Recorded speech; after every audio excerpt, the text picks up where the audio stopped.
Tema 2. Cognición social. Introducción. Los psicólogos sociales emplean el término cognición social para referirse a la manera en que interpretamos, analizamos, recordamos y empleamos la información sobre el mundo social.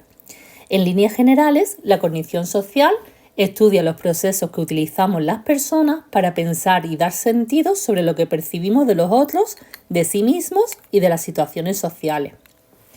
Procesamiento automático y controlado en el pensamiento social. En cognición social se distinguen dos formas de procesar la información, una de manera automática y otra de modo controlada. Los 4 elementos que diferencian el procesamiento automático del controlado son la intencionalidad, el control, el esfuerzo y la eficiencia. El procesamiento automático no es intencionado, es decir, se produce sin que las personas sean conscientes de ello. No está sujeto al control deliberado, por lo que en algunas ocasiones resulta difícil o imposible evitar o interrumpir ciertos pensamientos que ya se han activado. No implica ningún esfuerzo, puesto que se basa en estructuras de conocimiento que ya están almacenadas en la memoria y es altamente eficiente, en tanto que requiere pocos recursos cognitivos y puede ocurrir simultáneamente con otros procesos. El procesamiento automático presenta ventajas adicionales, más allá de la mera eficiencia cognitiva. Es decir, el pensamiento automático puede resultar también útil para solucionar problemas o tomar decisiones concretas cuando nuestra atención está puesta en otra actividad. Como hemos mencionado, el pensamiento automático implica poco esfuerzo. Esto se debe al hecho de que este tipo de procesamiento se basa en estructuras de conocimientos existentes. En el polo opuesto, el procesamiento automático se encuentra el procesamiento controlado. Este tipo de procesamiento se produce de forma consciente y además exige un gran esfuerzo. Los procesos controlados necesitan más cantidad de recursos cognitivos, por lo que se trata de un procesamiento bastante más lento que el automático y sin embargo no se puede considerar que sea totalmente independiente e incluso se puede generar de forma conjunta en situaciones que implican cierto grado de incertidumbre. Procesos automáticos no son intencionados, fuera del control deliberado, no implica esfuerzo y es altamente eficiente. Por el contrario, procesos controlados son intencionados, controlados, implican mayor esfuerzo y consumen más recursos cognitivos. Esquemas sociales. Un esquema se puede definir como una estructura cognitiva independiente que presenta el conocimiento abstracto que tenemos acerca de un grupo de estímulos, que consideramos que tienen algo en común y que incluye sus atributos y las relaciones que se establecen entre ellos. Por ejemplo, es posible que un estudiante que se matricule en la psicología de la UNED tenga un esquema sobre la universidad de cómo funciona la enseñanza a distancia, así como de los conocimientos que va a adquirir a los diferentes cursos del grado de psicología. En psicología social se han estudiado principalmente los siguientes tipos de esquemas. Está el esquema de personas y grupos, que es el conocimiento que tenemos almacenado sobre individuos específicos. Un amigo, compañeros de trabajo o grupos que son inmigrantes, mujeres. Estos esquemas sugieren que ciertos rasgos y comportamientos están unidos, de forma que los individuos o grupos que muestran este conjunto de rasgos o esa serie de comportamientos representan un cierto tipo que activa el esquema correspondiente. Los estereotipos, por ejemplo, son un tipo de esquemas. El esquema del yo. Este tipo de esquema se refiere a estructuras donde almacenamos información sobre nosotros mismos. Los esquemas del yo son mucho más complejos que los esquemas de persona, puesto que cada persona dispone de un conocimiento muy articulado sobre su destreza y habilidades, sus logros, fracasos o sus preferencias. Esquema de roles. Estos esquemas contienen información sobre cómo son y cómo se comportan las personas que ocupan un determinado rol en el grupo o en la sociedad. Por ejemplo, líderes, profesores, entrenadores, políticos. Esquemas de sucesos o guiones de acción, scripts. En este caso, se trata de información sobre secuencias típicas de acciones en situaciones concretas. Esta secuencia de sucesos ocurre frecuentemente y con regularidad en un contexto o cultura determinada. Por ejemplo, el esquema de presentarse a un examen engloba la secuencia de actos correspondientes a cómo se desarrollan los exámenes. Mostrar el carnet, recoger el examen, buscar el sitio asignado, leer detenidamente las instrucciones, etc. En definitiva, gracias a este tipo de esquemas, podemos orientarnos en diferentes situaciones y comportarnos de forma apropiada a ellas. Esquemas abstractos de resolución de problemas. Se trata de esquemas genéricos, libres de contenido concreto, sobre procedimientos útiles para solucionar los problemas. Influencia de los esquemas en el pensamiento social. Los esquemas son estructuras de conocimiento que ayudan a organizar la información social. Una vez formados, los esquemas influyen en el pensamiento social mediante 3 procesos básicos, como son la atención, la codificación y la recuperación. La atención se refiere al modo en que percibimos. Los esquemas funcionan a modo de filtro, de forma que se atiende y se percibe la información que es consistente con nuestros esquemas, de forma que el uso de esquemas nos permite procesar la información con menos esfuerzo y de forma más eficiente. La codificación se refiere a la información que se almacena en la memoria. Por lo general se tiende a almacenar la información consistente con nuestros esquemas. Sin embargo, la información que es muy inconsistente no se pierde, sino que se puede almacenar en lugares separados con una etiqueta diferente dentro de la memoria a largo plazo. La recuperación se refiere al proceso de extracción de la información que tenemos almacenada en la memoria, de forma similar a lo que ocurre en la codificación. En esta fase es más fácil que recordemos la información consistente con las estructuras previas. Sin embargo, la información inconsistente con nuestros esquemas permanece almacenada en la memoria. Si bien los esquemas son de gran utilidad para simplificar y organizar la información, tienen un lado negativo, en la medida en que pueden producir distorsiones en la comprensión del mundo social. Por ejemplo, los esquemas juegan un papel importante en el mantenimiento del prejuicio, puesto que los esquemas son un componente de estereotipos. Asimismo, los esquemas son muy resistentes al cambio y muestran un efecto de perseverancia que lo hace inalterable incluso frente a la información contradictoria. ¿Qué esquemas utilizamos? Los esquemas que se activan de forma espontánea cuando nos encontramos con un estímulo relacionado con ellos. Una cuestión que podemos plantearnos es qué esquema se activa en una situación concreta. La activación de un tipo u otro de esquema viene determinada por la accesibilidad, grado en lo que los conceptos y esquemas están disponibles en nuestra memoria. La mayor accesibilidad a determinados esquemas puede venir determinada por la experiencia pasada, los objetivos y metas de las personas y la cercanía temporal o priming. Los esquemas tienen como finalidad cubrir algunas de las lagunas cognitivas que tenemos, más con la experiencia previa que tenemos almacenada que con la información concreta que nos llega. Los objetivos y metas personales hacen que se activen o inhiban determinados esquemas. La cercanía temporal con la que se haya activado un esquema, definida por el término inglés priming, también facilita que se vuelva a aplicar este esquema para interpretar nuevos estímulos, incluso en contextos no relacionados con ese esquema. El priming se define como la activación o disponibilidad de información en la memoria como resultado de la exposición a eventos o estímulos específicos. Una cuestión importante respecto al priming es si estas asociaciones se pueden desactivar una vez formadas. Los psicólogos sociales denominan un priming al proceso por el que los pensamientos o acciones primados por una experiencia reciente se eliminan una vez que se expresan. Heurísticos. Además de los esquemas, otra forma de reducir ese esfuerzo en el procesamiento de la información social tiene que ver con las estrategias que empleamos. Por ejemplo, para extraer conclusiones rápidas utilizando la información que tenemos más disponible.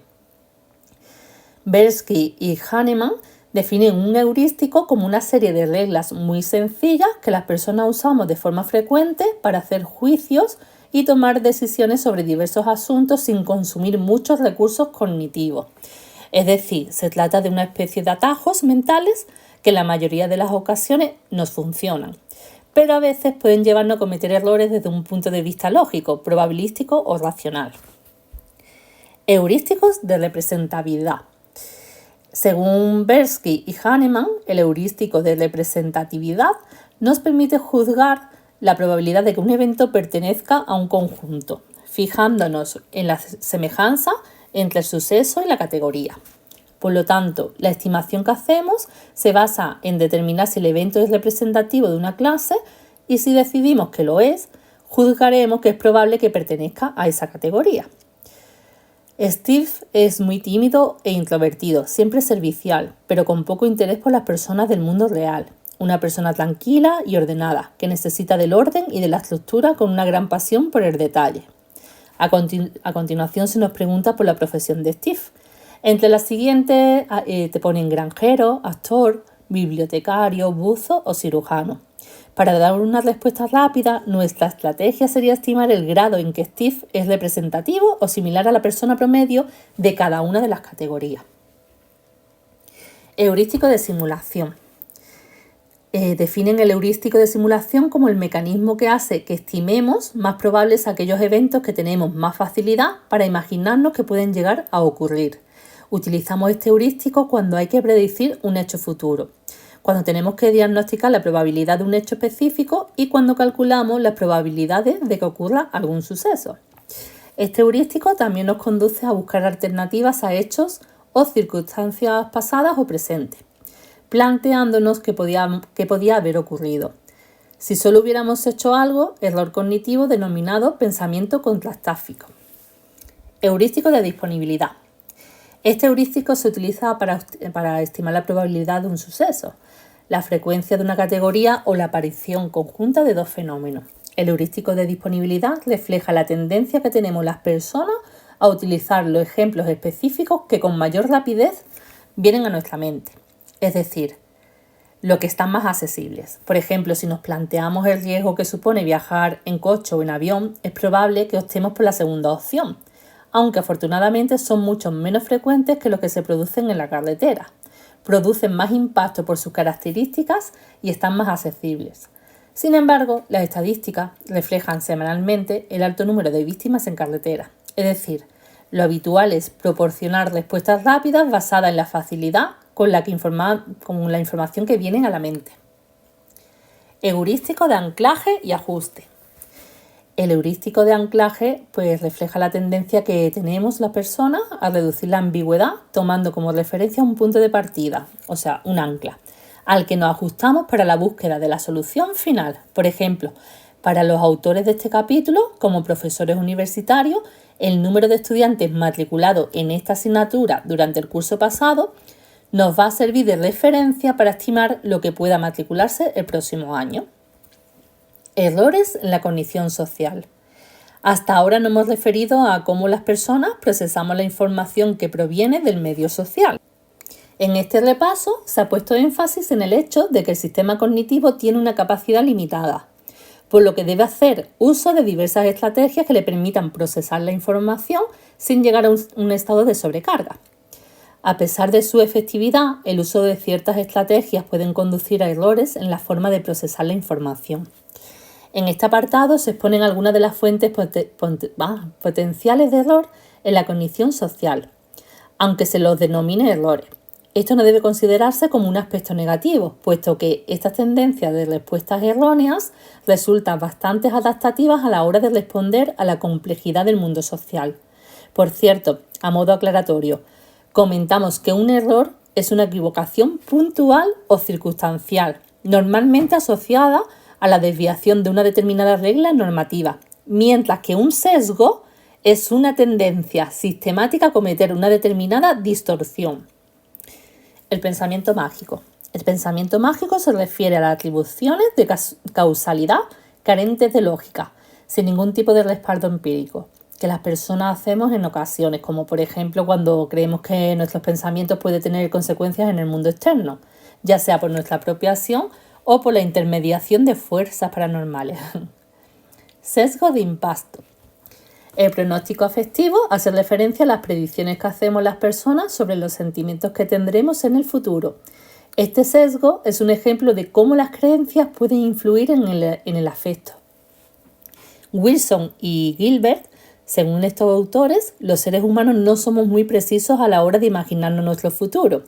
Los principales sesgos que cometemos tienen que ver fundamentalmente con 4 dimensiones. En primer lugar, cometemos errores de bulto sobre la valencia de nuestras futuras emociones.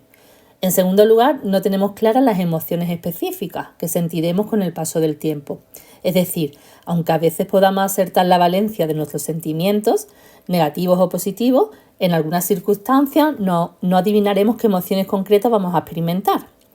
En tercer lugar, también cometeremos errores a la hora de predecir la intensidad de las emociones que sentiremos en el futuro. Y en cuarto y último lugar, nos equivocamos a la hora de estimar la duración de nuestros futuros estados emocionales. Estos investigadores denominan sesgo de impacto a la tendencia a sobreestimar la intensidad y duración que tendrán futuros eventos en nuestras emociones.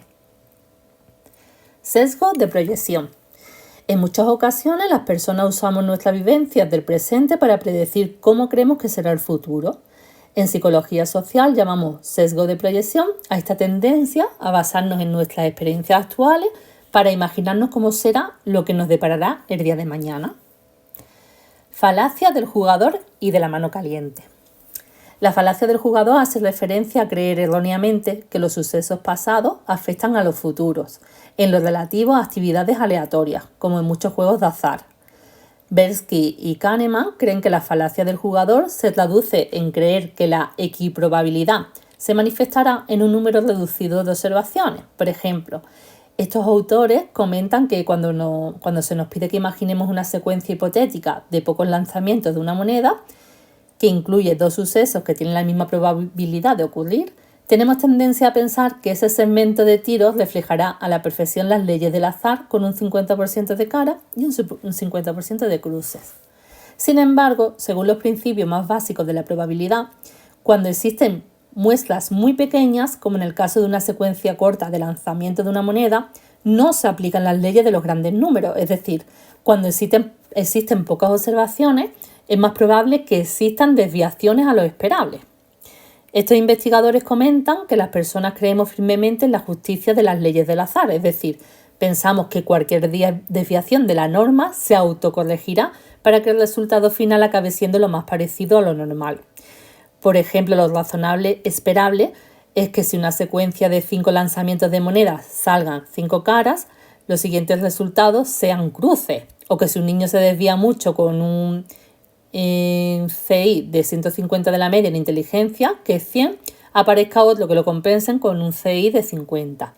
El fenómeno opuesto al de la falacia de jugador es la falacia de la mano caliente. La mano caliente hace referencia a las tendencias que tienen los jugadores que han anotado una serie de tiros en un tramo corto de tiempo a creer que están en mejor disposición para el acierto que el resto de compañeros. En el citado artículo, los investigadores analizaron las estadísticas de tiro de los 48 partidos jugados en casa de Filadelfia en la temporada 76 de 1981-82. De los 9 jugadores de campo analizados, 8 de ellos presentaban probabilidades más bajas de anotar un tiro después de un acierto, con un 51%, que después de un fallo, con un 54%. El único jugador que se escapaba a esa tendencia fue el mítico Julius Dostor-Ervir, es decir, la mayoría de jugadores anotaban menos después de un acierto que después de un fallo. Es decir, los resultados parecían indicar que la mano caliente no existe. El acierto dependería del habitual conjunto de tiros seleccionados al azar por cada jugador y en ningún caso de la mano caliente del tirador en racha. Por esta razón se la conoce habitualmente como la falacia de la mano caliente, es decir, después de tener éxito con el pasado, no existe una mayor probabilidad en el futuro de que este resultado positivo vuelva a suceder, a pesar de que tengamos la sensación de que esa buena racha va a seguir continuando en el tiempo. Ilusión de control. La ilusión de control se define como una expectativa de obtener un éxito personal en el futuro mucho mayor de lo que garantiza la probabilidad objetiva. Este fenómeno se produce principalmente en situaciones azarosas, cuando creemos erróneamente que interviene en nuestra habilidad. Para estudiar empíricamente la ilusión de control, se preparó una lotería en 2 oficinas dedicadas a los seguros.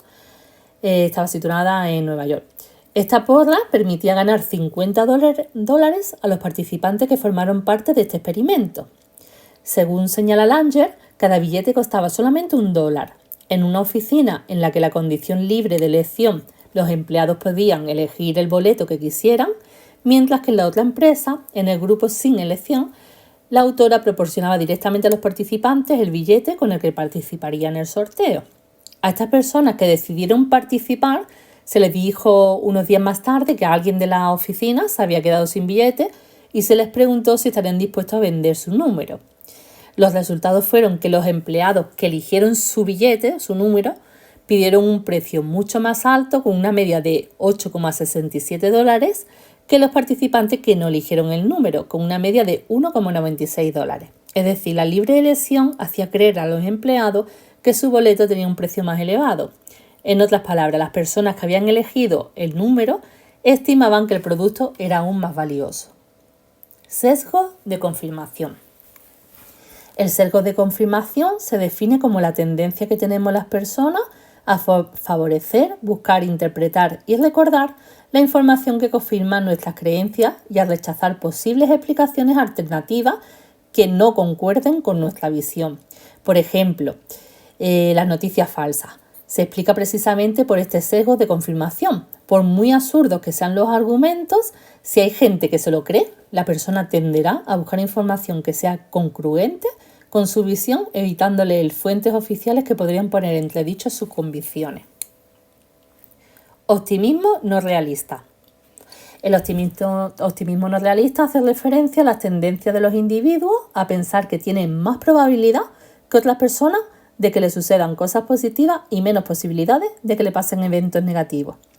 Los estudiantes formulan predicciones sobre el futuro, creían que tenían menos posibilidades que los demás de que les ocurrieran acontecimientos negativos y al mismo tiempo creían disponer de mayor probabilidades que los demás de que les sucedieran eventos positivos.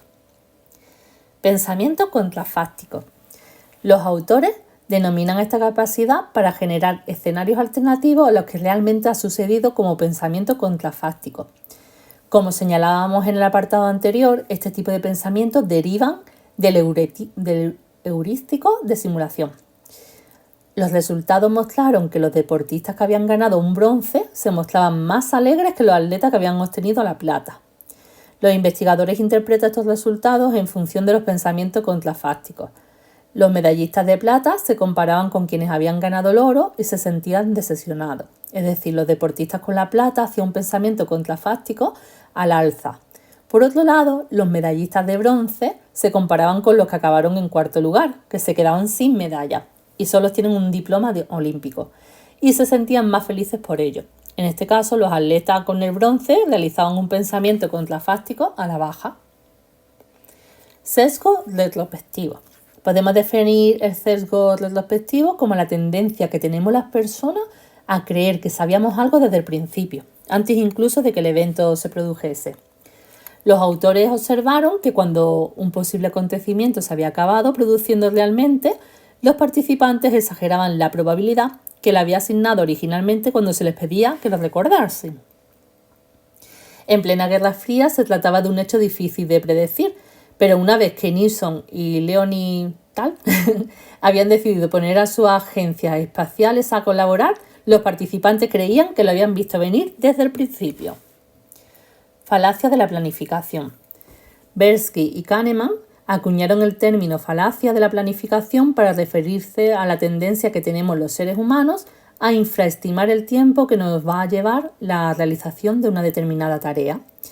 Estos autores creían que este error a la hora de planificar se debía principalmente a que las personas solemos adoptar una perspectiva interna, es decir, que estamos tan centrados en cómo vamos a llevar a término nuestra idea original y en los pasos a seguir para completar el objetivo previsto, que dejamos de tener en cuenta otras variables externas que pueden ejercer un influjo determinante en el desarrollo final del plan. Por ejemplo, Tversky y Kahneman en su artículo original se refieren a la construcción de un edificio. Una posible solución a la falacia de la planificación es la adopción de una perspectiva externa, es decir, en vez de centrarnos en lo que deberíamos hacer, lo que proponen estos autores es que nos fijemos en el tiempo que ha tardado otros proyectos similares al nuestro a ser finalmente completados. Relación entre el afecto y la cognición. Como hemos visto, hacer pronósticos afectivos o el pensamiento contrafáctico constituye fuentes potenciales de error en la cognición con influencia en el estado de ánimo. Por lo general, podemos observar que cuando estamos de buen humor y tenemos un estado de ánimo positivo, percibimos a la persona de modo más favorable e interpretamos los eventos de manera positiva. Y por el contrario, si salimos enfadados de un examen, este estado de ánimo negativo nos lleva a ver el entorno social de manera menos favorable. La manera en que sentimos moldea y contribuye a conformar cómo pensamos. La investigación refleja que la interrelación es de doble sentido. Los sentimientos influyen en diversos aspectos de la cognición y a su vez la cognición ejerce un fuerte efecto en nuestro estado de ánimo. La influencia del afecto sobre la cognición. El estado de ánimo influye en los juicios sociales que se hagan sobre uno mismo y sobre los demás, de forma que se van a elaborar juicios más positivos cuando se tiene un estado de ánimo positivo y juicios más negativos cuando se está de estado negativo. ¿Por qué ocurre esto? Esto es así porque nuestro estado de ánimo actual influye tanto en la forma en que respondemos a distintos estímulos, personas, situaciones, circunstancias, como en la forma en que recordamos hechos pasados. La influencia del estado emocional en la información que se recuerda se puede producir a través de dos tipos de mecanismos. En primer lugar, el efecto de la memoria dependiente del estado de ánimo. Se refiere a que la información que recuerdan las personas cuando están en un determinado estado emocional puede estar influida por el estado de ánimo que se tenía cuando se almacenó. El segundo mecanismo establece una relación entre el estado emocional y el signo de información que se recuerda, el efecto de congruencia con el estado de ánimo. En este caso, la tendencia es almacenar o recordar información positiva cuando tenemos un estado de ánimo positivo y almacenar información negativa cuando nos hallamos en un estado de ánimo negativo. Por tanto, se percibe y recuerda la información que es congruente con la forma en que nos sentimos. Como se puede ver, la diferencia entre ambas es que la memoria dependiente del estado de ánimo no importa la naturaleza positiva o negativa de la información. Además de estos dos fenómenos, se puede hablar de otros estados de las emociones en la cognición. El estado emocional también puede influir en la creatividad, en la medida en que si el estado de ánimo es positivo, se puede incrementar la creatividad, puesto que se genera una mayor activación de ideas y asociaciones que cuando tenemos un estado de ánimo negativo. El uso de heurísticos puede estar también determinado por el estado de ánimo, de forma que se utilicen en mayor medida cuando nuestro estado emocional es positivo que cuando es negativo. El afecto también influye en las atribuciones que realizamos sobre la conducta de otras personas. En este caso, cuando nuestro estado de ánimo es positivo, realizamos atribuciones positivas sobre la conducta de otros, mientras que un estado emocional negativo promueve atribuciones negativas. También el estado emocional afecta a las atribuciones que hacemos sobre nosotros mismos. Las personas que se sienten deprimidas explican lo que les sucede atribuyendo los eventos negativos a su infelicidad. Todo lo malo me sucede a mí. La información que evoca reacciones afectivas se puede procesar de forma diferente y ser por lo tanto más difícil de ignorar. En este caso, la información se puede convertir en una fuente importante de contaminación mental, definida como el proceso por el que nuestros juicios, emociones o comportamientos están influidos por un comportamiento mental que es inconsciente e incontrolable. La influencia de la cognición sobre el afecto. Se ha señalado algunos mecanismos por los que las cogniciones influyen en el estado de ánimo. Schachter, sugería en la teoría de los dos factores de la emoción que en ocasiones resulta difícil identificar la forma en que nos sentimos, por lo que vamos a inferir su naturaleza a partir de las situaciones en las que experimentamos las reacciones. Si sentimos cierta activación antes de un examen, inferimos que es ansiedad y no miedo. Otra forma en la que la cognición puede influir en el afecto es a través de la activación de esquemas que tienen un fuerte componente afectivo. Por ejemplo, la activación del estereotipo sobre un determinado grupo puede influir en los sentimientos hacia los miembros de ese grupo. Hay grupos que nos pueden hacer sentir miedo porque su estereotipo es ligado a la delincuencia y otros que nos despierten simpatía. Los pensamientos también pueden influir en los sentimientos, a través de los esfuerzos por regular nuestras emociones y sentimientos. Existen diversos mecanismos cognitivos que sirven para regular los sentimientos. Entre estos se encuentran los siguientes: nunca tuve la oportunidad, caer en la tentación y hacer pronósticos afectivos. Creer firmemente que nunca se ha tenido la oportunidad ayuda a los resultados negativos parecen inevitables y menos estresantes. Se trata de reducir las probabilidades de éxito convenciéndonos de que nunca tuvimos la oportunidad. La segunda forma consiste en caer en la tentación. Por lo general, cuando nos sentimos tristes y deprimidos, tendemos a realizar actividades que supuestamente nos ayudan a sentirnos mejor, comer alimentos que engordan, holgazanear.